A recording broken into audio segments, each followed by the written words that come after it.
Olá, estamos de volta com mais um podcast sem papas na língua do nosso site noticiastudoaqui.com.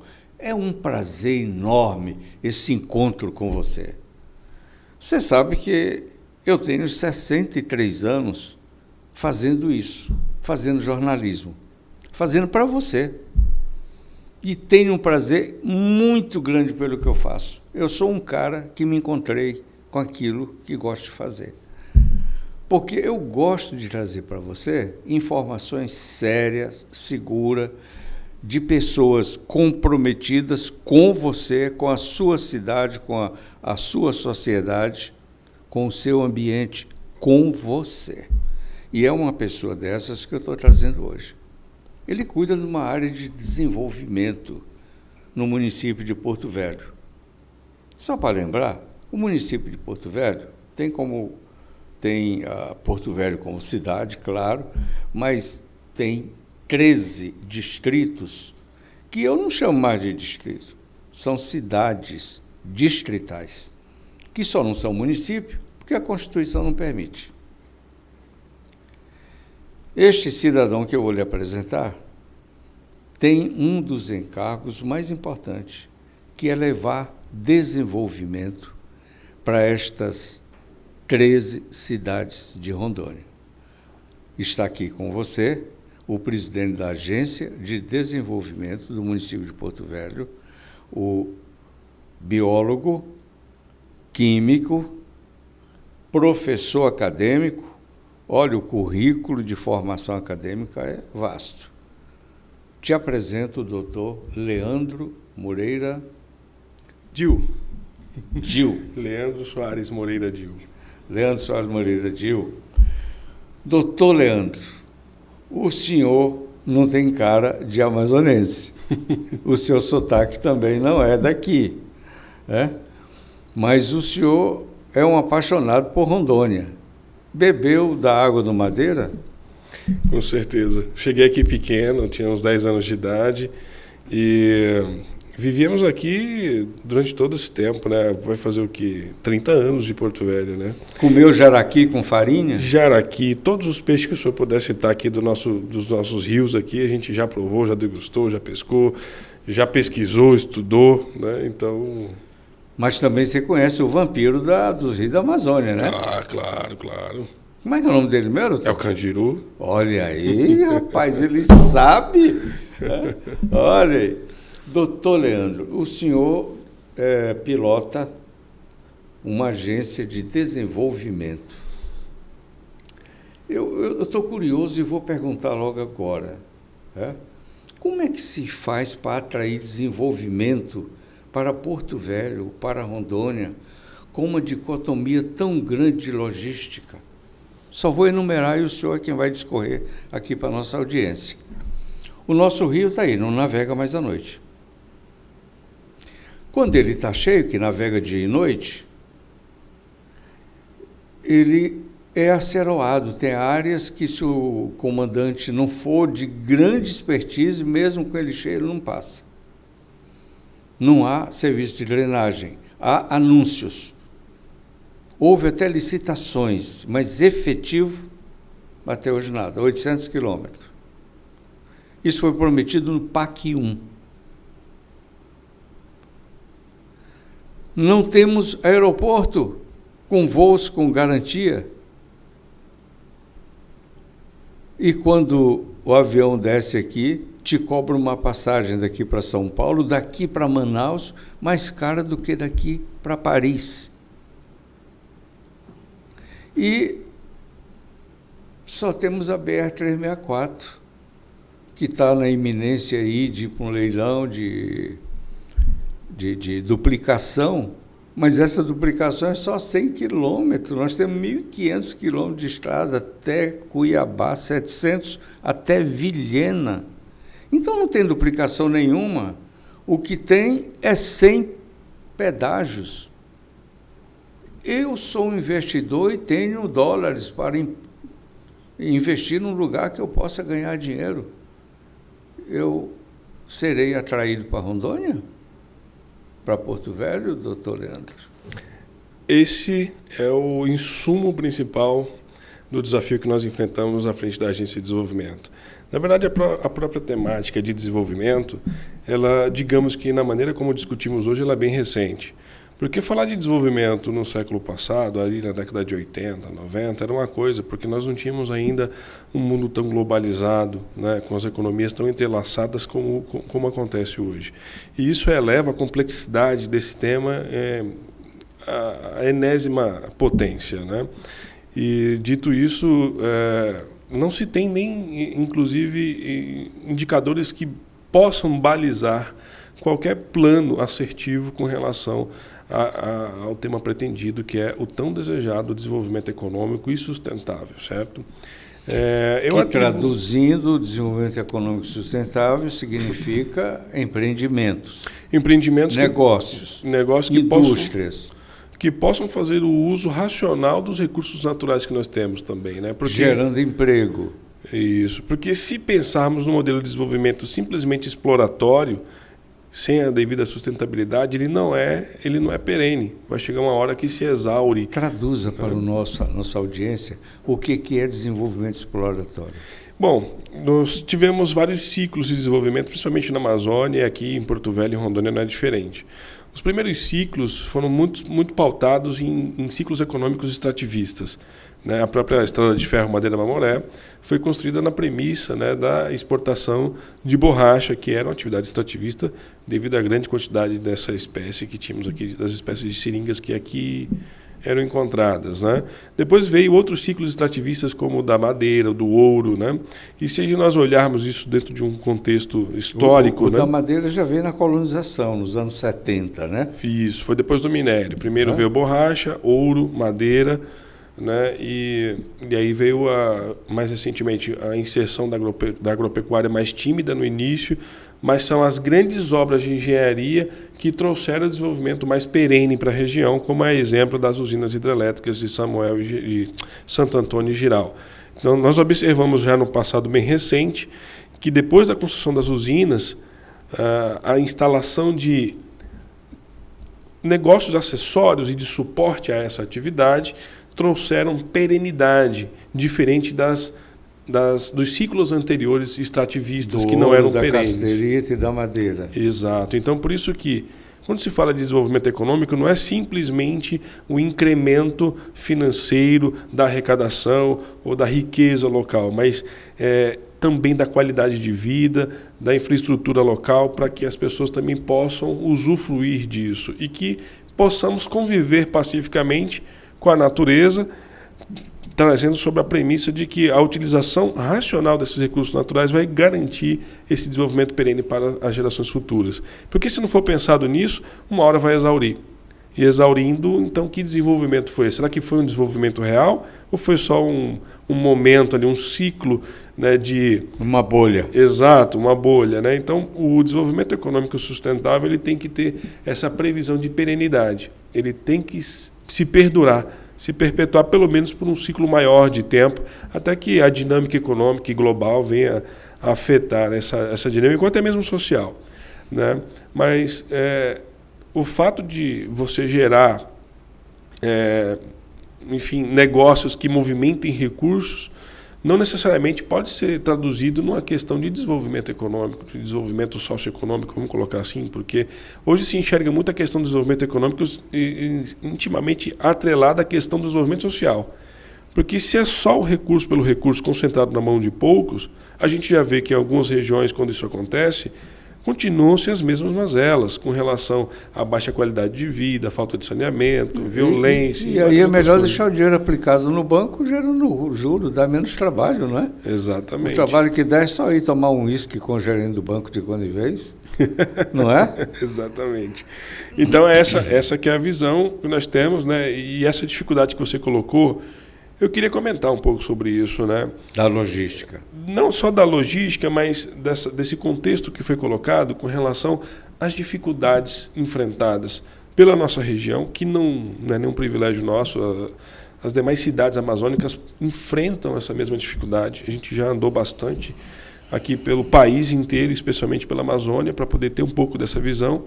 E E a que eu atribuo a isso? Né? Há décadas de negligência com essa região do Brasil. Quando a gente olha para a política nacional de desenvolvimento, e não que exista uma política específica, mas essa política é um conjunto de investimentos em diversos segmentos, mas principalmente de infraestrutura, ela se adensa em algumas regiões por décadas.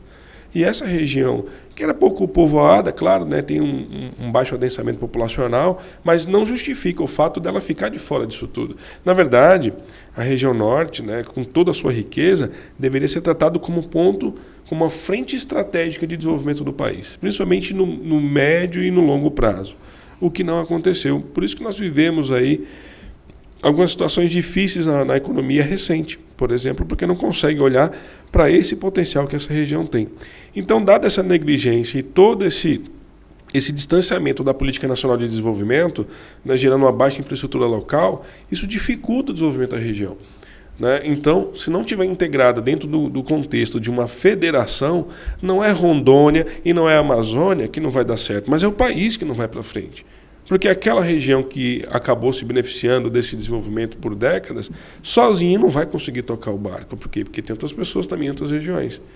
Né? Então, olhando agora de uma visão, né, mais ampla e indo para a visão mais específica, eu vejo hoje, na verdade, toda essa dificuldade, Osmar, como uma oportunidade. Por que eu vejo como oportunidade? Se não temos a questão da hidrovia, é uma oportunidade hoje dentro da Agência de Desenvolvimento, para ir conversar com investidores que têm interesse no programa de privatização que está sendo feito da hidrovia do Madeira. Mas nós, Osmar, precisamos participar disso, porque, eu não sei se tu sabe, isso está sendo discutido lá na ANTAC, lá no governo federal, e eu descobri recentemente que não está tendo participação de ninguém, praticamente, de Rondônia. Deve ter uma pessoa ou outra envolvida, mas a prefeitura, por exemplo, se a gente não entrar nessa discussão para estabelecermos também os nossos critérios com relação a essa privatização, porque isso está sendo feito no âmbito do município de Porto Velho, quem garante que isso vai ser benéfico para a região? Nós não sabemos as condições, nós queremos acreditar que sim, mas nós precisamos também nos manifestar com relação a isso. E todos os municípios das margens do Madeira, né? Exatamente. Então, é um problema, mas eu vejo como uma oportunidade para a atração de um investidor ou de quem tem interesse nisso, para garantir essa navegabilidade e o potencial de acesso à mercadoria local para o corredor do Atlântico Norte, Atlântico Sul e Norte, acessando os principais portos do mundo, é estratégico não só para a Rondônia, mas para o país. Eu não sei se tu sabe, acho que sim, em 2022 o Arco Norte exportou mais grãos do que o Arco Sul pelo Porto de Paranaguá, incluindo aqui a hidrovia do Madeira. Então o potencial ele já está claro. Então, uma vez que você tem uma oportunidade como essa... Exportou num custo menor, isso, porque com distâncias menores. Distâncias menores, exatamente. E porque também lá já está congestionado. Toda a importação e exportação do país está passando por esses portos que não têm a infraestrutura que deveriam ter. Então, de alguma maneira, a exportação de grãos por aqui ela é estratégica porque desafoga, né, esses portos, essas regiões portuárias de outras regiões, né, e otimiza a alocação desses grãos, principalmente nos principais corredores econômicos do mundo. Essa discussão, digamos, restrita da questão da hidrovia do Madeira, não é também uma estratégia política para aqueles que pretendem ter o domínio disso, a vantagem maior disso? Não vamos dar muita publicidade disso, não, senão vem o Hildo, vem o Rocha, o cara lá do Acre vai querer vir também, tal, e não é não? Nós estamos vivendo um momento em que as coisas não são muito claras. Não tem como fugir dessas coisas, mas a gente tem que estar alerta, né? E de maneira bem inovadora e inteligente, tem que saber se posicionar nesse cenário. Né? Bom, então, se houver, a exemplo da hidrovia, um exemplo de desenvolvimento que se pode fazer agora, com a carência para outro degrau de desenvolvimento, este, que é basilar, é uma oportunidade agora. Na verdade, nós estamos nesse Porque momento... você traz empresas, né, que se fixam, que permanecem, e possibilita a geração de outras, né? Me permita uma análise, Osmar. Assim, nós estamos nesse momento discutindo, no âmbito da agência, um plano de desenvolvimento econômico para o futuro. E durante essa dinâmica, conversando com vários atores, públicos, privados, com a própria sociedade, inclusive teve muitas audiências públicas para isso, encontros setoriais, eu sempre pergunto assim, qual que é a vocação econômica de Porto Velho? A maioria das vezes, as respostas que eu recebo, sempre vem a questão do funcionalismo público, né? Mas eu explico que... A vocação é ser a capital do contra-cheque. Eu explico que funcionalismo público não é modelo de sistema produtivo, então não dá para considerar isso, apesar disso gerar receita, legal, mas o que nós produzimos, traduzindo? Né? Gera receita, mas não gera riqueza. Isso, exato. Então, o que é a vocação econômica em termos produtivos? O que nós produzimos mesmo? Aí vem, em primeiro lugar, sempre a questão do agronegócio. É o agronegócio. E depois do agronegócio. Que é recente. Que é recente. A presença do agronegócio em Porto Velho é recente. Aliás, foi a última fronteira do Estado a entrar para o agronegócio. Exatamente. Que as terras de Porto Velho eram dadas como imprestáveis. Isso. Até metade da década de 90, por aí assim. Mas, Osmar, se nós formos lá na Secretaria da Fazenda e pegarmos os CNPJs, as empresas que estão arrecadando ISS, que tipo de negócios nós encontraríamos mais desenvolvidos com relação a isso? Então, fazendo um paralelo rápido ali, que nós agora estamos... Beleza, essa pergunta devia ser minha. que nós estamos... Mas que bom que o senhor está fazendo, então me explica. Que nós estamos nos aprofundando, nós vimos que, na verdade, são as empresas de logística. Então, isso que você comentou da questão da hidrovia do Madeira é uma urgência não só para hoje, mas para o futuro dessa região. Nós precisamos entender... Sim, para poder garantir o futuro. Que a vocação logística é um dos nossos maiores, se não o maior atrativo econômico para a atração de negócios, empresas, de recursos, de investimento, de infraestrutura e de pessoas. Né? Então, quantas pessoas enxergam isso hoje, Osmar?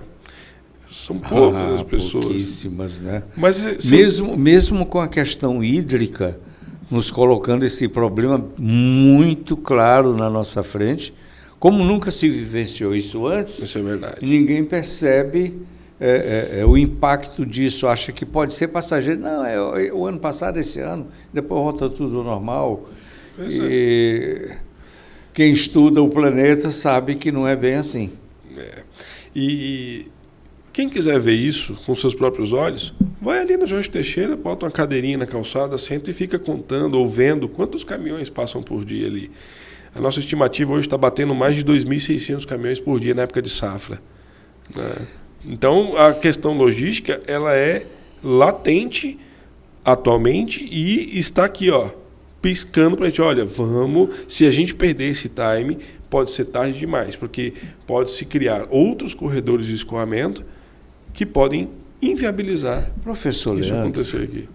E essa questão logística não são só dos grandes casos, não, dos pequenos casos. O senhor acabou de dizer, bote uma cadeirinha na Rio Madeira e fique contando as carretas que passam. Elas não eram mais para estar passando ali. Verdade. Nós temos ali a estrada do Porto, né?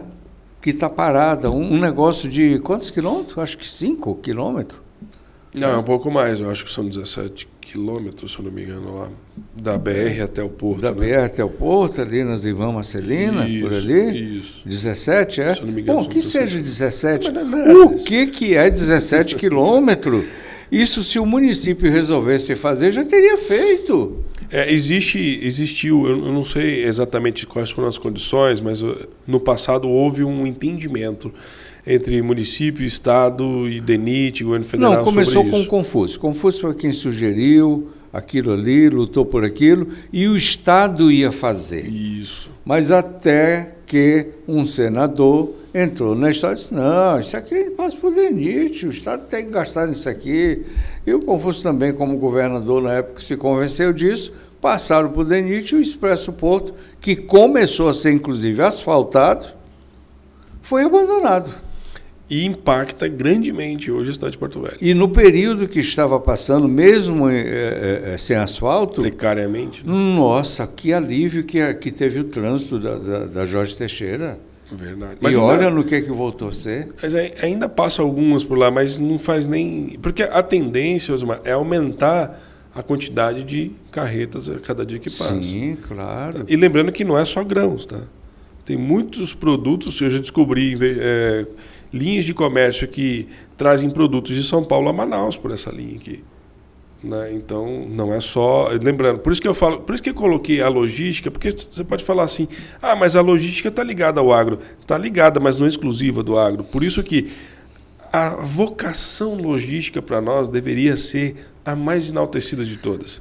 É onde mais vai gerar, tem potencial para gerar desenvolvimento para a nossa região e cidade. Professor Leandro, produtos que vêm não por aqui, não só para Manaus, para Boa Vista, para Roraima. Exato. Tem que chegar em Manaus para poder chegar em Roraima. Né? Isso. E por aqui, às vezes, chega mais depressa do que lá por Belém, por outros meios. E o transporte aéreo não dá para levar tudo, né? Porque fica num preço que não tem quem compre. É inviável. Não é verdade? Totalmente. Então, vamos lá na logística ainda. E esse aeroporto internacional que não vira nem nacional? O aeroporto é outra situação. Nós fizemos um evento recentemente em São Paulo para mostrar, abrir mesmo o mercado aqui de Porto Velho, né, para onde está concentrado o capital. E tivemos a ocasião de ter um representante da VINCI Airports, né, e eu até conversava com ele a respeito disso. Né. Então, assim, ele falou, olha, Leandro, já estivemos mais longe disso. Que isso talvez não esteja tão evidente para a sociedade, mas o projeto atual de construção dos fingers, né, ele limita os horários de pousos e decolagens. Por isso que está um número reduzido de pousos e decolagem, também por outros motivos, mas isso também acabou afetando, porque está com horário restrito. Assim que concluir essa obra, já vai melhorar. Previsão. Isso era agora para agosto, inclusive. Já era para melhorar, agora já era para concluir essa parte da obra dos fingers, agora em agosto, na conversa que nós tivemos. E também parece que tem um projeto de... não é de expansão da pista, mas são de melhorias na pista para comportar algumas aeronaves de acordo com as normas internacionais de aviação, para que esses aviões possam pousar e decolar a partir daqui. Então, se não for feito esses ajustes, ainda fica difícil conseguir transformar o nosso aeroporto internacional. Mas isso está em vias de... Eu acompanhei parte dessa discussão quando eu entrei na agência há 2 anos atrás, junto com a SEDEC, onde a VINCI estava entrando com um pedido de licenciamento de obras, licenciamento ambiental, né, e que deve ser a próxima fase de obras do aeroporto. Eu acredito que seja. Não tive essa confirmação na conversa com o representante da VINCI. Mas... diferente de outrora, de outros momentos... Mas se o senhor vê assim, no horizonte que essa questão do aeroporto possa estar resolvida no curto, médio prazo? Não, eu vejo quase que no curto prazo. Eu vejo que para o final deste ano nós vamos ter grandes melhorias no fornecimento desse serviço. Claro que houve aquele outro problema diretamente com as empresas aéreas. Mas o governo do estado interviu e fez algum acordo, inclusive já há compromissos de algumas dessas empresas em aumentar o número de voos assim que possível, encerrada essa questão da restrição de horário de acesso a essas questões que eu acabei de falar da reforma que está acontecendo. Mas isso é expectativa, não tem como te garantir. Né? Sim, claro. Mas buscando informação...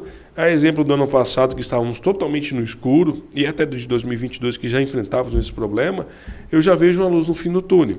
Eu já estou mais otimista e confesso que andei fazendo algumas pesquisas de preços de passagens futuras para ver se, de fato, depois de agosto, isso poderia melhorar. Eu já encontrei algumas passagens para setembro e outubro com um preço melhor.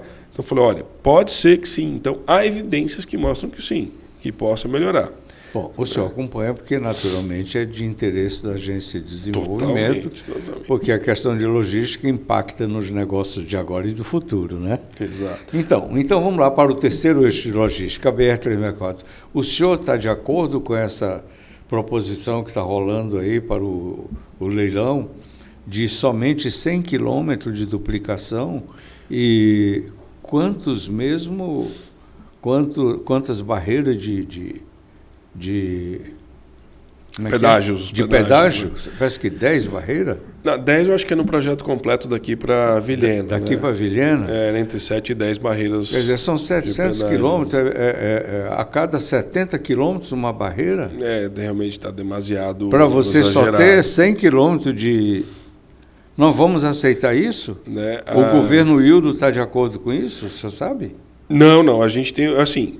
A BR-364 já colapsou, Osmar. Assim, não tem mais condições. A trafegabilidade é extremamente prejudicada pelo excesso de veículos, principalmente de carga rodando. E na minha visão, tá, de desenvolvimento econômico aqui da agência, essa questão da duplicação Porto Velho até pelo menos Vilhena é inegociável.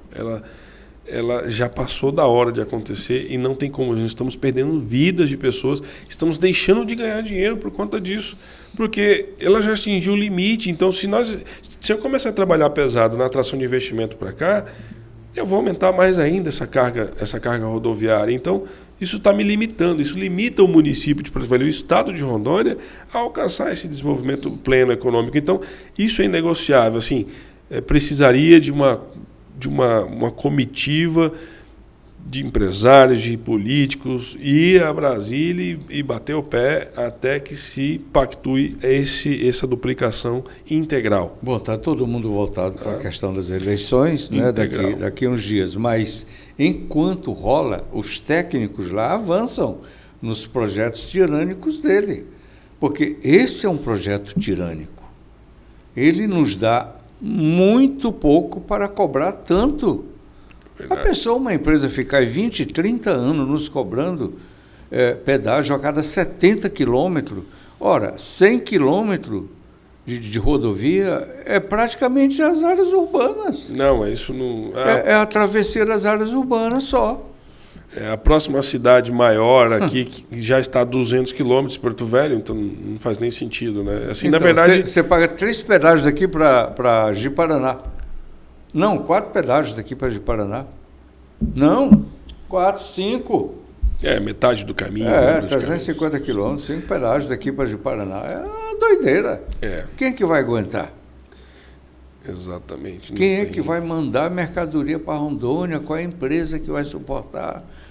E as que suportarem vai impactar em cima de quem mesmo, doutor? Diga aí. Com todas as letras. É em cima do rico ou é em cima do pobre? Com certeza, né? Os de menor renda, que mais serão afetados. Vocês lembram da Atena? É só no nosso, mano. É só no nosso. Entendeu? E o senhor vê uma solução para isso? Não, o senhor acha que vai passar o projeto do jeito que está? Ou o senhor acha que Rondônia vai se levantar? Porque tem que juntar os 13, os 3 senadores, os 8 deputados federais, os 24 estaduais. Não dá 24 que tem um estadual que é petista, não vai nessa, né? Mas os 23 estaduais, os 23 vereadores, o prefeito... Olha, se nada for feito, o próprio fato de não se duplicar já é impacto direto na economia local. Não, mas isso é uma condenação à não duplicação. Agora, por 30 anos. Duplicar 100 quilômetros e ainda aumentar essa questão, né, colocar todos esses pontos de pedágio, aí é bater o martelo e virar a ponta. Praticamente está condenado. Para travar o desenvolvimento do Estado. Exatamente. A gente vai ficar literalmente... em maus lençóis. Vai ficar bem complicada a situação aqui. E aí a sua agência é capaz de fechar, porque vai perder até o sentido. Tudo, é verdade. Porque, veja só, seremos condenados a sermos meramente produtores de matéria-prima e com dificuldade de tirar. Pois é, então... Só matéria-prima com dificuldade de tirar. Não vamos nem pensar assim na indústria no grau secundário, terciário, não, vamos ficar aqui mesmo, nessa indústriazinha que nós temos aí, rudimentar, primária, né? E eu vou além, né? A gente vai ter algum problema de evasão mesmo, né? Nós observamos aí em algumas regiões até mesmo essas pessoas se mudando para outras regiões do país que são melhor acessíveis, que têm melhores condições de vida. Então, se nós queremos desenvolver a região, esse projeto precisa acontecer. O próprio rondoniense que está ganhando dinheiro aqui, ele vai pegar esse dinheiro para investir fora. Exato. A gente chama de safari business, né? Não é? Se alguém vir investir, vai ser para levar as riquezas para fora, né? E quem está aqui também vai querer ir para fora. Na verdade, isso já acontece, Osmar, porque alguns dos colegas que estudaram com a gente, que tinham inclusive negócios de inovação e startups, receberam ligações. Parque Tecnológico de Sorocaba. Ô, meu amigo, você tem uma startup boa aí, ó, você não quer vir para cá? Eu te dou 400 metros quadrados e 6 meses de carência aqui na energia para você trazer seu negócio para cá. Isso está acontecendo, Osmar. Então, se hoje... Já estamos perdendo hoje. Imagina com a situação precária logística que potencialmente possa acontecer. Então, assim, é urgente, né? Não só os políticos, mas eu acho que a sociedade mesmo, num todo, precisa se movimentar para entender o que é que nós queremos para o futuro do Estado, para o futuro da nossa cidade de Porto Velho. Um cientista como o senhor, que chegou aqui aos 10 anos, né, já passou, já se identificou, Totalmente. Está totalmente qualificado aqui no início da conversa, certamente o senhor frequenta feira. Sim. Tem uma feirinha e compra lá uma tapioquinha.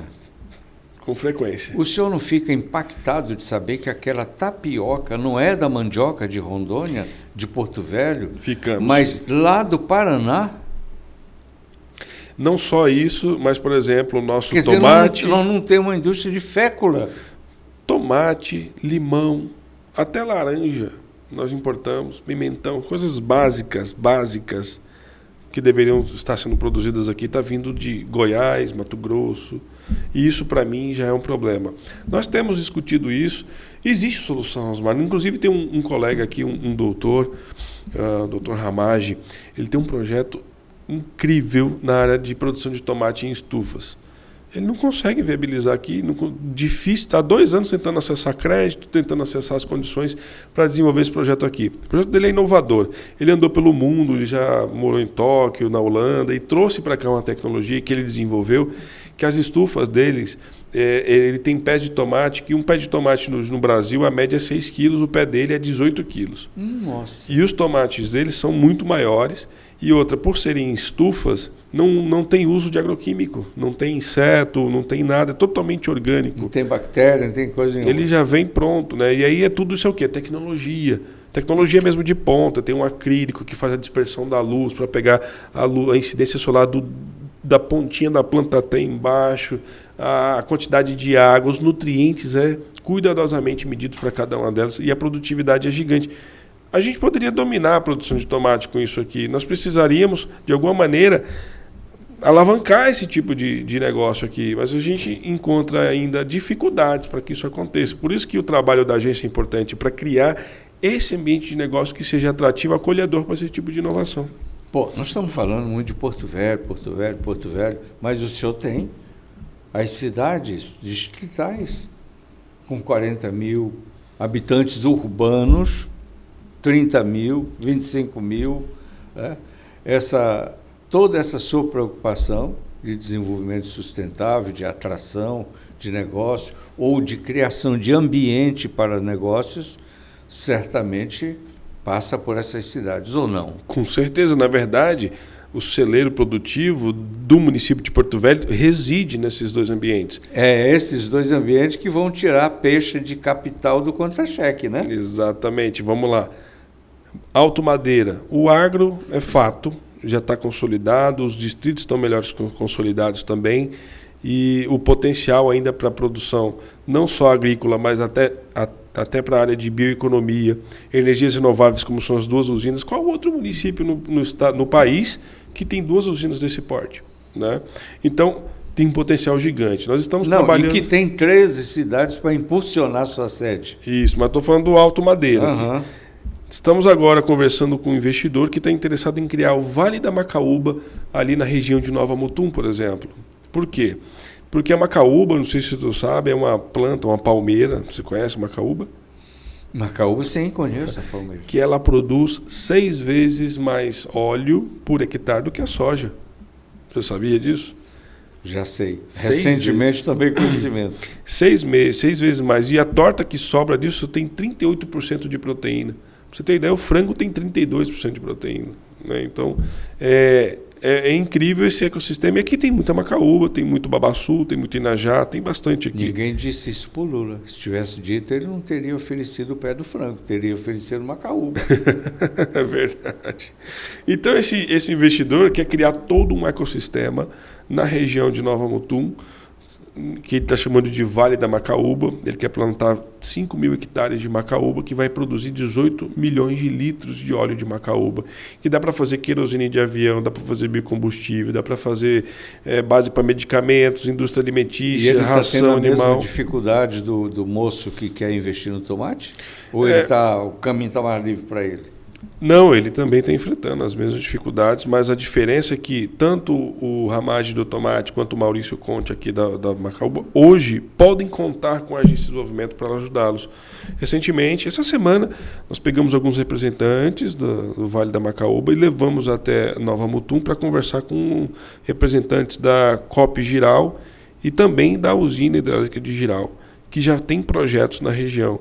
Porque aí quando você aproxima esses players, esses parceiros, faz essa conexão, você potencializa a oportunidade disso acontecer aqui na região e também vendo as dificuldades. Quais que são as dificuldades que eles estão enfrentando? Vai faltar uma estrada vicinal para poder fazer escoamento da produção. Aí dentro da prefeitura a gente consegue atuar junto ao secretário municipal de agricultura. Não depender da logística da BR-364 já é uma grande vantagem. E estar pertinho dos portos aqui é outra grande vantagem. Exatamente. Então, nós temos visto todo esse potencial, Osmar, para o Alto Madeira. Esse potencial. Vale da Macaúba, a parte agrícola. Eu estive recentemente no escritório da Cargill, em São Paulo, conversando e vendo os empreendimentos que estão fazendo aqui na região. Estão investindo na região portuária, porque estão acreditando na expansão da produção de soja aqui também na região do Alto Madeira, dentre outros projetos que a gente comentou com eles que eles se interessaram. Né? Então, é sempre buscando esse dinamismo econômico. Então, nós exploramos esse potencial de Porto Velho à Extrema, até depois, acho que é Nova Califórnia, toda essa região tem potencial para isso. Isso está dentro do nosso plano de desenvolvimento econômico. Olhando para cá. E para o Baixo Madeira? O Baixo Madeira também tem um potencial gigante, né? A gente pode começar falando ali do Lago do Cunhã, que já tem o açougue de jacaré, mas tem todo um trabalho sendo feito pela nossa Sendestur, que é a Secretaria Municipal de Desenvolvimento Econômico, Turismo e Trabalho, né? Que é o turismo de base comunitária, que na verdade vai gerar toda uma economia de base comunitária, com altíssimo valor agregado. Né? Porque essas belezas e riquezas naturais que nós temos aqui, tanto a carne de jacaré, né, que está sendo hoje processada por um frigorífico certificado e tudo mais. O frigorífico está funcionando com regularidade. Sim. A produção dele está indo para onde? Em grande parte vem aqui para Porto Velho, tem uma rede de supermercados que distribui, e eles são ligados também à rede lá de Rio Branco. Né? E eu também fiquei sabendo que já tem um centro de distribuição recebendo em São Paulo. Então ele já está se espraiando. Aqui a produção não é contínua, né? Tem um período de produção, então tem um mercado ainda bem regulado com relação a isso. Mas é um produto de valor agregado por ser exótico, por ser regional. Mas quando você olha para as outras comunidades, Nazaré, Calama, né? Todas esses distritos, São Carlos, né? A gente tem juntado a algumas instituições, principalmente a academia, interessada em desenvolver projetos nessa área de economia social, de socioeconomia, de etnoeconomia, para discutir que cadeias produtivas nós podemos inserir para desenvolver também essa região, para não ficar para trás. Né? O senhor está falando em academia, aí me ocorre lhe perguntar. O ambiente acadêmico da Universidade Federal de Rondônia está engajada nesses projetos? Porque eu posso estar errado, claro que eu posso estar errado, mas a sensação que eu tenho e que me parece ser de muita gente é de que é uma universidade que sempre trabalhou totalmente desplugada das necessidades da realidade do Estado. Eu posso falar isso porque eu passei boa parte da minha vida lá. Fiquei 16 anos, né, entre graduação, pós-graduação, mestrado, doutorado, circulando ali dentro. E sim, essa é uma verdade absoluta. A universidade passou muito tempo dentro de uma bolha. Mas eu tenho visto, Osmar, nos últimos anos, alguma mudança. Não sei se o senhor sabe, mas tem um laboratório de inovação, agora conduzido pelo professor Carlos André Miller, que é interessantíssimo, que tem acolhido alguns alunos para desenvolver projetos de desenvolvimento regional, local, mas ainda é tímido. Né? Temos também a Unir Sócio Empreendedora, que é um outro programa de incentivo ao sócio-empreendedorismo na comunidade ali dos alunos, né? Para que eles também possam converter o conhecimento adquirido durante a sua formação em potenciais negócios para a região, mas ainda também é muito tímido, muito pequeno, né? Então a gente começa a ver essas iniciativas, mas ainda sem impacto real. Mas tinha que estar alinhado, a meu ver, né, desde que foi criada, a instituições como Embrapa, sim, Emater, porque no começo você vai para o primário mesmo, né? Tem que produzir agricultura de subsistência e depois é de escala para vender. Mas eu vejo... Mas passando tudo isso, a revelia da Unir. E eu vejo assim, que nós estamos um pouco desconectados da realidade com relação às nossas necessidades de recursos humanos qualificados. O que eu quero dizer com isso? Se nós estamos falando de logística, de uma hidrovia com potencial de acessar o mundo inteiro, cadê o nosso curso na área de engenharia naval? Como é que eu vou ter estaleiros aqui na região para poder atender essas balsas? Você sabe que piloto de balsa aqui não tem, vem tudo de fora, né? Então, eu, quando presidente da FAPERO, durante alguns anos, chamei as instituições de ensino para conversar sobre isso. Cadê os cursos para desenvolvimento dos vetores, né, econômicos, não só de Porto Velho à época, mas do estado de Rondônia? Não. E não tem. Isso aí você tem total razão, é desconectado. Né? Eu, como químico, eu sofro, às vezes, para conseguir emprego na minha área de formação aqui. Né? Então, sei lá, será que não era melhor então um curso de engenharia naval? O curso de engenharia de pesca chegou lá no interior do estado, né? E é recente, tá? Não é muito antigo, não. E outros, por exemplo, cursos na área de TI. Hoje, o cara é especialista na área de inteligência artificial, de data science, IoT, que é a internet das coisas. Ele tem que se formar fora se ele quiser trabalhar aqui, mas se o cara sai para fora para se qualificar, você acha que ele volta? Claro que não volta. Então, hoje o mercado internacional está captando o cara para trabalhar aqui, para atender a empresa da Holanda. Exato. Pagando em euro. Então eu faço até um apelo assim, que as instituições de ensino, todas elas, e aí eu não excluo a universidade, institutos, Embrapa, Unir e Fiocruz, que olhem para as demandas de formação local que não estão sendo atendidas. Senão a gente vai ter que pensar em abrir uma nova universidade estadual para poder atender a minha questão está aí. Eu ia chegar, inclusive, nessa universidade estadual que foi criada lá muito atrás pelo Piana. A lei foi aprovada e tudo, e eu acho que a lei está até hoje aí em stand-by, né, para ser implementada, porque a universidade... Só um exemplo. O senhor citou a questão dos pilotos de barco, né? Mas os condutores das máquinas agrícolas do nosso estado, que é agronegócio, são formados aonde? Engenharia mecânica, por exemplo. Né? Vêm todos de fora. Vem todos de fora. Pagando-se mais caro a mão de obra dele aqui do que lá no Mato Grosso, lá no Goiás. E que não querem vir, porque eu tenho um primo que fez, né, fora, ele veio para cá trabalhar um tempo e voltou, foi embora para o Mato Grosso. Né? Mas cadê então? Está de costas a nossa universidade. Criou o curso de jornalismo lá em Vilhena, quando o maior mercado de trabalho e de necessidade era Porto Velho. Exato. Então, você entendeu. Que, na verdade, é unir, mas eu chamo a responsabilidade a todos. Sim, né? É claro.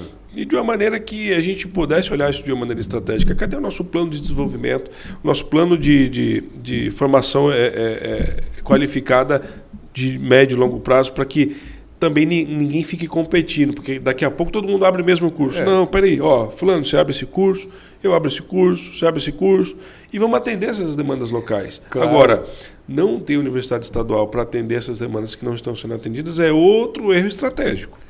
Então, a sua agência depende muito desse olhar acadêmico, dessa sensibilidade acadêmica, porque não basta oferecer para o cara lá na Fiesp em São Paulo, olha, nós temos terra aqui para tu produzir isso.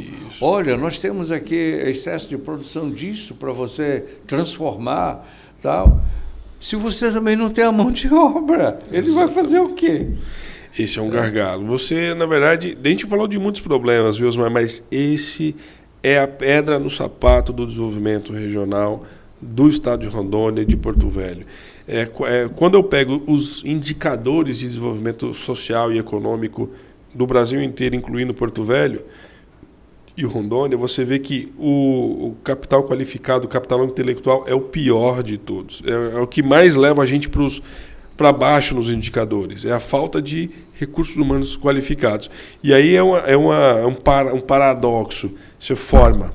Igual, eu estou aqui porque eu insisti em ficar aqui, porque minha área de atuação é na área de biotecnologia e a Amazônia, a floresta é tudo para mim. Então, eu queria estar na Amazônia se eu não estivesse. Você está num laboratório natural, aberto. Né? Mas os meus amigos, os conhecidos, alunos que eu formei, porque eu dou aula há mais de 15 anos, a maioria vai embora quando se qualifica, os melhores, quando o cara fica bom, vai embora. Eu mesmo já recebi várias propostas. Mas conversando com a família e coisas, não, vamos ficar aqui, tem que fazer dar certo aqui. Enfim, tenho os meus interesses locais também, né, em termos de qualidade de vida e tudo mais. Mas como fixar outros Leandros aqui? Como tornar isso aqui mais atrativo? Eu fico olhando. Eu tenho um site, no estudoaqui.com, e eu recebo matérias do governo do estado, da prefeitura, e todo mundo falando no desenvolvimento de Rondônia. Todo dia tem matéria. Desenvolvimento de Rondônia para lá, desenvolvimento de Rondônia para cá. Aí eu fico lembrando, turismo, fórum de turismo. Aí você pega um drone. Vamos ver os acessos para os pontos turísticos de Rondônia. 0 asfalto. Você pega os balneários de Porto Velho. Sai daqui com o seu carro limpinho, que você mandou lavar na sexta-feira, para poder jantar com a mulher, sair com a família. Aí no domingo você diz, não, bora lá, almoçar naquele negócio lá de Samuel, revitalizado e tal. Fizeram uma estrada mais curta. Você volta com o carro emporcalhado de poeira. Se você deixar o vidro aberto, você volta louro de poeira, de pó. Quer dizer, nenhum acordo com a própria Santo Antônio para dizer, não, você revitaliza aí, mas também faz esse trechinho de asfalto, né? Ah, não, vamos lá para Caldeirita. Cuidado para você não bater no outro carro, que você não tem visão de 20 metros de poeira. Tá feio mesmo ali. Como é que a gente fala de turismo desse jeito? É isso. Nós não temos uma cultura de planejamento e, às vezes, o que me preocupa na esfera pública, de forma geral, não estou falando da prefeitura, é tudo, né? É a questão do imediatismo da ação. Então, nós, como pesquisadores, eu, como química industrial, já trabalhei brevemente na indústria, tanto na indústria quanto na pesquisa, você não faz nada sem um planejamento. Então, as coisas elas são pensadas a médio e longo prazo para que você colha frutos. Só que uma gestão de 4 anos e dada a dinâmica que é de realização de algumas ações, as pessoas ou elas se apegam a modismos por falta de conhecimento mesmo, né? E aí quer entregar e aí sai fazendo coisas a esmo sem pensar nesses entornos, nesses aspectos estratégicos que você acabou de colocar, né? Ou desconhecimento mesmo, né? Não conhece, não sabe fazer. Eu acho que tem muito disso também. E aí acaba saindo essas aberrações, assim, essas coisas que... Professor Leandro, eu ouvi de uma autoridade rondoniense, não vou declinar o nome, que foi uma conversa em off. Uhum. Uma conversa nossa, não foi uma entrevista, né? E a gente estava falando deste assunto de desenvolvimento e dessas dicotomias gritantes, né, que existem aí. Falamos então do Distrito Industrial de Porto Velho. Certo. Todos os municípios criaram seus distritos industriais. E, pelo que eu sei, o único razoavelmente efetivo é o de Vilhena, que teve lá a criatividade da família Cairu. O resto tudo claudica, todos os demais. E o daqui, esta autoridade, que está no topo do poder no Estado, aqui, um dos topos do poder, me disse literalmente, Osmar, Distrito Industrial, se eu levar um empresário lá, eu ainda enrolo ele, mas se ele for sozinho, com um guia, com alguém para conhecer, ele não chega nem na metade do caminho e volta com medo de receber a flechada de um índio ou de ser atacado por uma onça. Como é que o senhor vai convencer o cara lá na Fiesp, em Paris, em Londres, para vir investir no Distrito Industrial da sua capital, doutor Leandro. Me explique aí, o senhor que é o presidente da Agência de Desenvolvimento do município de Porto Velho, e esse Distrito Industrial está dentro da capital de Porto Velho. Vou trazer a mesma premissa que eu vinha comentando no assunto anterior, né, que é essa questão dos projetos que muitas vezes não são continuados ou não prevêem, né, a questão de entorno. Quando o distrito foi pensado naquela região, não participei do processo à época, é bem nítido que ele foi pensado numa região desfavorável para qualquer atividade econômica, porque quando eu conversei com o empresário, ele falou assim: Leandro, eu vou me instalar lá, os meus funcionários vão almoçar onde? Como é que eles vão chegar lá se o ônibus ainda não entra lá, né? Então, essa premissa de planejamento desse loteamento, porque é um loteamento, que foi proposto um loteamento, né, naquela região, ela não levou em consideração essas premissas. Hoje, dentro do Plano de Desenvolvimento Econômico de Porto Velho no Horizonte 3050, nós estamos até questionando se aquela é a melhor posição, né? E como está sob gestão do Estado, né, nós não temos autonomia para fazer a gestão do espaço. Mas tem a capacidade política de sugerir, nós de estamos, inclusive, de ajudar. Inclusive tem um acordo, né, que foi proposto pelo Ministério Público para se acertar entre Estado e município, que é um TAC, né, mas não foi assinado ainda, para se dar a devida procedência, né? Porque como que a prefeitura pode se comprometer em colocar o asfalto se a região nem sequer está regularizada? Porque o loteamento precisa ser regularizado e tem que ter uma infraestrutura mínima para poder ser entregue, né? E como é que o Estado entrega? Quase todo mês nas reuniões do CONDE, entrega novas áreas, autoriza novas empresas, oferece incentivos fiscais, tudo, e a gente não vê inaugurar. O senhor já foi na inauguração de alguma indústria ali? Não fui, mas eu já com frequência tenho ido lá em campo entender esse problema, e uma das coisas que eu percebi é que alguns terrenos eles foram recuados para abrir ruas novas, outros, né, foram deslocados para ocupar esse espaço que foi destinado para a rua. E precisa fazer o quê? Toda uma regularização fundiária novamente naquela região, para poder acertar toda essa questão e fazer uma infraestrutura mínima que é exigida no loteamento. Feito isso, está entregue. Aí sim o município tem autonomia para chegar lá e até ser propositivo em relação a melhorar a iluminação pública, em relação até asfaltamento, quem sabe, por meio de parceria. Mas o gestor precisa entregar o empreendimento regularizado, porque se o prefeito colocar R$1 lá, hoje ele vai preso. Porque... Bom, foi anunciado, por exemplo, a implantação do SEASA.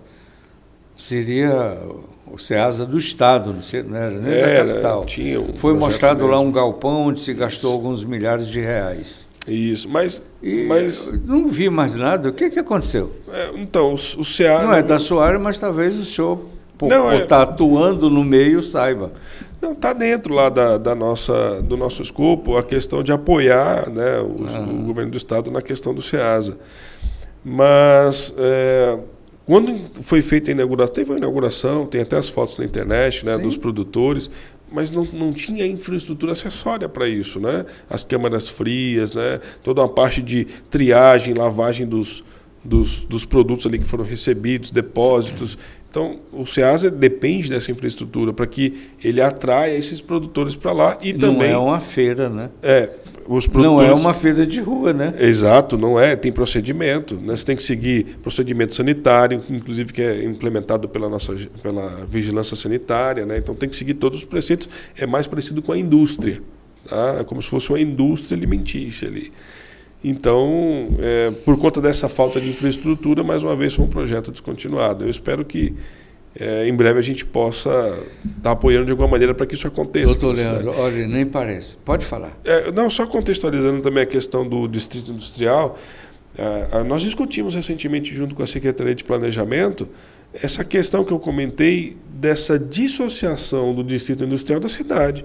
Inclusive está sendo proposto agora por nós, né, por uma discussão da Secretaria de Planejamento e Agência, um corredor urbanístico, né, para incorporar mesmo como zona urbana especial os limites da cidade até encostar lá no Distrito Industrial. Então, com isso, pode ser que a gente consiga trazer agora restaurantes, outros empreendimentos acessórios para apoiar a atividade do Distrito Industrial. Para dar vida, né?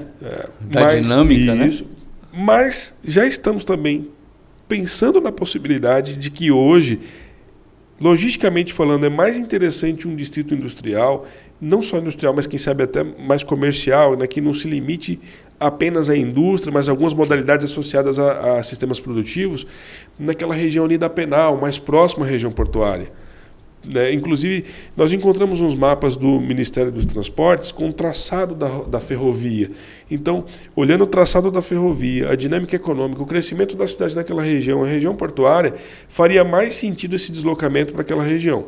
Se esse não prosperar, a gente tem a intenção de fazer um municipal ali na região da Penal. É uma projeção que vai vir dentro do Plano de Desenvolvimento Econômico no horizonte 30-50. Se 2024 nos der um prefeito que tenha essa vontade, essa garra, esse comprometimento, o senhor acha que teremos? Acredito que sim, com certeza. Em quem que o senhor vê essa possibilidade? Eu vejo a nossa ex-deputada Mariana Carvalho como uma pessoa muito atuante aqui na capital. Né? Você vê... Mas com essa visão, com essa garra, com a visão, esse comprometimento, o senhor vê? Em conversas prévias, a gente vê, inclusive, o interesse dela em discutir a questão da inovação. Eu acho que a inovação, vamos lá, a literatura recente mostra que nos últimos 70 anos, nenhuma cidade, estado, região ou país se tornou desenvolvido se não foi por meio de um sólido ecossistema de inovação.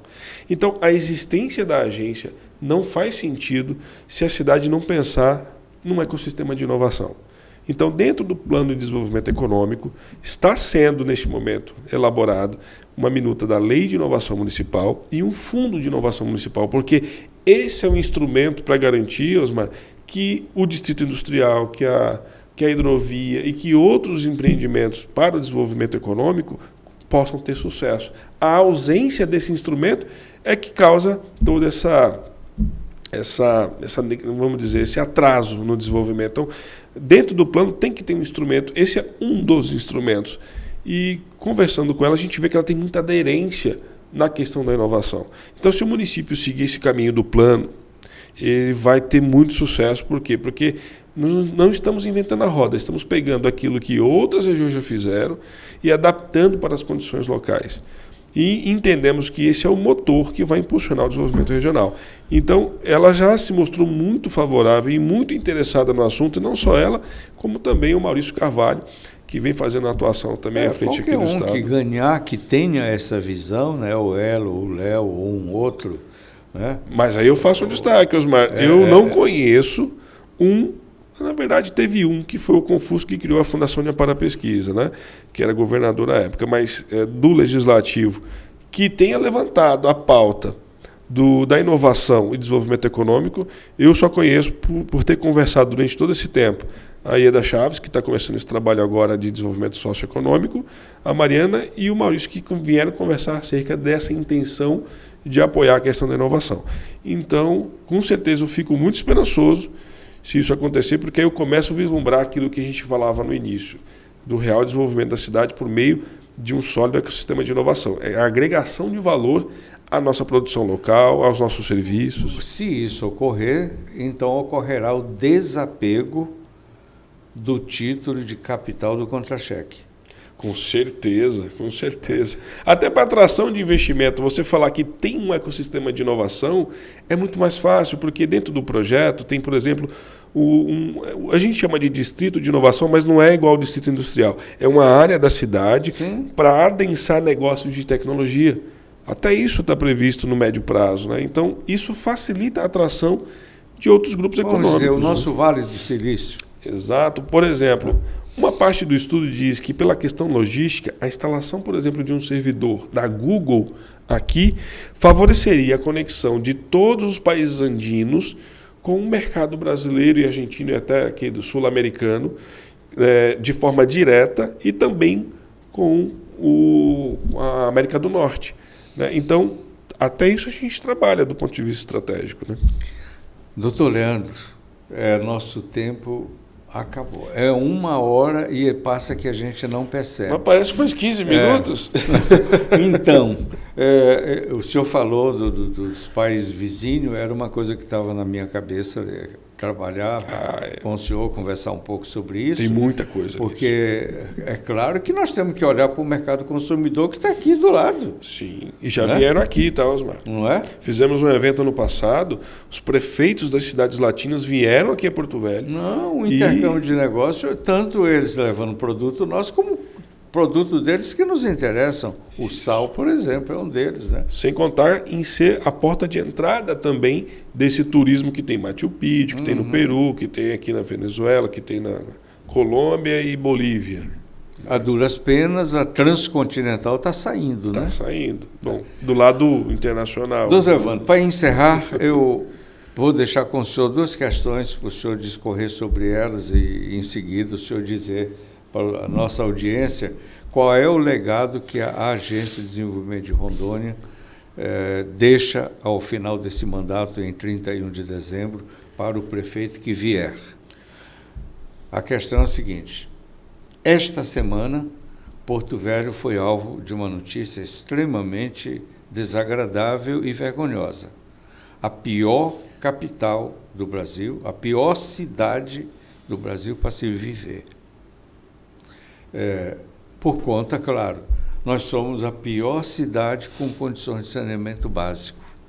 Somos literalmente uma capital de 500 mil habitantes que, desculpa a expressão chula, que caga a céu aberto. Porque a maioria vai para os canais que despejam no Rio Madeira. Não temos estação de tratamento. Concorda comigo? Totalmente. E com uma rede de abastecimento de água, a rede, como é que chama? As redes subterrâneas. Como é que é o termo, doutor? Água de uso? Não, as redes subterrâneas que a gente pega água, como é que chama? O lençol freático. O lençol freático. E com o nosso lençol freático contaminado, né? Pelos poços amazônicos e pelos falsos poços artesianos. Discorra sobre isso e diga qual é o legado que o senhor está deixando com o prefeito Hildo para quem vem em 2025. Vou começar de trás para frente, né? Essa questão sanitária, logo quando me formei... Se o senhor falar com a nossa audiência, eles vão ficar satisfeitos de ver que o senhor está lembrando deles. Claro, claro. Quando eu me formei em 2006, eu comecei a atuar nessa área sanitária e conheço bem o assunto, né? E, de fato, assim, hoje, quando nós pegamos qualquer ranking que colocar Porto Velho, sempre ele vai estar lá nas últimas posições, paulatinamente carregado por conta dos indicadores sanitários. E quando eu me refiro aos indicadores sanitários, é tanto de água e esgoto, né? Nós não escondemos os fatos, não vou maquiar, essa é a realidade. Até como profissional da área de química, eu não poderia dizer o contrário. Nós temos aí entre 3% e 7% de esgoto aqui na cidade e nós sabemos as condições da água tratada. Houve um esforço na atual gestão para tentar mudar isso. E eu diria que se esse esforço tivesse avançado, teria sido um dos principais legados da gestão Hildo, mas infelizmente passamos aí por uns processos de judicialização e esse processo infelizmente não avançou como gostaríamos. Quem sabe ainda daqui para o fim do ano tem chances disso acontecer, que seria o leilão na B3 dos serviços de saneamento básico da cidade. Isso para mim seria um legado, porque eu realmente não vejo outra saída hoje. A gente vê em outras cidades onde aconteceu isso e o quão transformador foi, né, quando a iniciativa privada, de certa forma, que tem muita competência nisso, consegue fazer intervenções muito rápidas, porque dentro de uma esfera pública vai ser muito difícil essas obras que poderiam acontecer. Mas é inegável dizer também, né, dessa negligência de décadas, que ainda dentro da gestão foram feitas grandes obras de drenagem da cidade, né, como foram as galerias instaladas na região ali da Guaporé com a Calama, na Rio de Janeiro, em outras regiões da cidade, que de certa forma é uma fase disso, porque a negligência é tão grande que em um mandato ou dois você não vai conseguir fazer essa intervenção no município, ainda mais do tamanho que é, porque eu estou falando do distrito sede. Você ainda tem a questão dos outros distritos do Baixo Madeira e do Alto Madeira, então isso vai ser um projeto de longa data. Então, dito isso, resolvendo essa questão, essas situações em termos de qualidade de vida, elas vão ser naturalmente revertidas, porque nós temos outros aspectos da cidade que são muito favoráveis à questão da qualidade de vida local. né, em termos de cidade inteligente, mas eu não vou adentrar nisso, quem sabe em outra oportunidade eu possa comentar. Mas é fato que... Já fica convidado. Obrigado. É fato que essa questão do saneamento básico é o que joga em qualquer indicador, em qualquer índice, em qualquer ranking, Porto Velho lá para baixo. Então, esse é o ponto que precisa ser resolvido hoje. E com relação ao legado da agência, a própria agência, eu diria que dentro da gestão Wildo é um grande legado, porque a agência ela cobre um espaço que em outras cidades, né, é ocupado geralmente pelo Conselho de Desenvolvimento Municipal, que são os CODENs, a exemplo de Maringá. E os CODENs têm as suas limitações de atuação.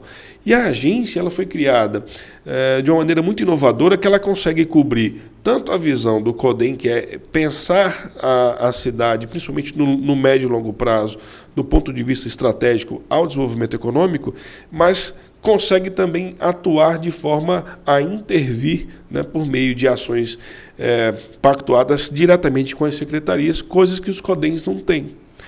Então, quer dizer, uma ação do presente construindo a ponte do futuro. Exatamente. E quando nós apresentamos a Agência de Desenvolvimento em alguns eventos acontecidos em Belo Horizonte, em São Paulo, em outras regiões, em outras ocasiões, o Brasil inteiro nos ligou para conhecer esse projeto da Agência de Desenvolvimento, porque eles viram nesse modelo um instrumento funcional para realmente garantir que as intervenções sejam assertivas. Então, recebemos, inclusive, muitas visitas aqui na capital para conhecer a estrutura da agência. Bom, dito isso, o que a agência produziu durante a gestão Wildo nos 2 mandatos? Tem muitos estudos que estão disponíveis no site da agência, que começa com um diagnóstico do território de Porto Velho, um diagnóstico socioeconômico de Porto Velho com 280 páginas, um estudo realmente riquíssimo, que quando eu entrei eu não acreditei que a prefeitura tinha esses dados tão robustos, que apesar de ser de 2018, parece que é de hoje. Né? E que desse estudo, interessantíssimo, a conclusão dele é o seguinte: Porto Velho e Rondônia, de certa forma, mas principalmente Porto Velho no estudo, possui as melhores condições para liderar o desenvolvimento sustentável em toda a região amazônica, por uma série de fatores, mas especialmente pela questão logística, porque Porto Velho está conectado ao resto do país pela rodovia e também tem essa característica da saída bioceânica. Né? Se pegar todo o mapa do Brasil, Porto Velho, Rondônia e o Acre, né, mas Porto Velho especificamente, são os pontos mais próximos de saída para o Pacífico. Né? Então, é estratégico não só para a região, mas para o país. E esses estudos estão disponíveis a todos que quiserem acessar no nosso site. E aí, dessa conclusão, foi feito um segundo estudo que elencou 8 vetores de desenvolvimento inexplorados ainda na nossa economia. Então, nós já temos um horizonte do que devemos explorar do ponto de vista econômico. E tem o mapa da mina para mostrar para quem queira investir aqui. Isso. E o mais legal, Osmar, para quem quer investir, eu vou comentar sobre isso, é que isso foi fruto de uma parceria da Prefeitura com o Governo do Estado.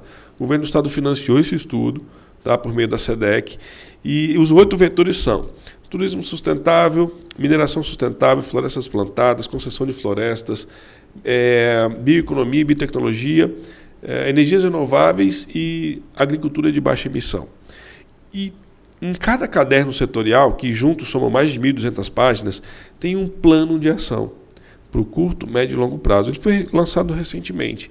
Então, para você que quer investir na região e não sabe em que, busque os cadernos setoriais que estão disponíveis no nosso site e veja esse plano de ação e uma matriz, que tem uma matriz de investimentos também lá que foi feita a prospecção, na qual você pode observar que nesse plano de ação são oportunidades de negócio. Oportunidades de negócio na operação de cada um desses vetores, na formação de recursos humanos, está lá dizendo o que tem que ser feito, até na regulação, né, para os parlamentares que quiserem conhecer, lá tem os ambientes regulatórios que precisam ser desenvolvidos. É um grande estudo que, se o Estado, os municípios se juntassem para fazer, vai levar mais de 10 anos e não termina de fazer o plano que está nesses estudos. Bom, o senhor deu aí o mapa da mina. Exatamente. Agora tem que resolver aqueles problemas de logística, né? E isso está dentro do Plano de Desenvolvimento Econômico Municipal 2030-50, que vai ser lançado agora em novembro. E lá a gente vai ter um vislumbre das ações necessárias para que a gente chegue em 2030 com isso resolvido. Então esse é o maior legado que a agência pode trazer, essa visão de futuro para a cidade, para que a gente possa, não só a prefeitura, mas a sociedade de forma conjunta, encontrar esse caminho e ajudar na resolução desses problemas. Meus amigos, nosso tempo ultrapassou, mas você deve estar satisfeito, porque olha quanta informação valiosa lhe foi passada hoje. Teve uma autoridade que passou em Rondônia, uma autoridade federal, aí há uns anos atrás, uns 6 anos, que disse que Rondônia é uma das esquinas do mundo. Bom, a depender do trabalho do Dr. Leandro, com esse estudo, que está sendo o legado da sua secretaria, o mapa da mina, na esquina do mundo, está a um clique. É só você entrar lá. Muito obrigado por sua presença, sua participação. Muito obrigado pela sua fidelidade e um grande abraço. Fica com Deus, nos acompanha lá no YouTube e no site Notícia Tudo Aqui. O nosso podcast Sem Papas na Língua fica aqui. Até a próxima, se Deus quiser. Uma honra, Osmar.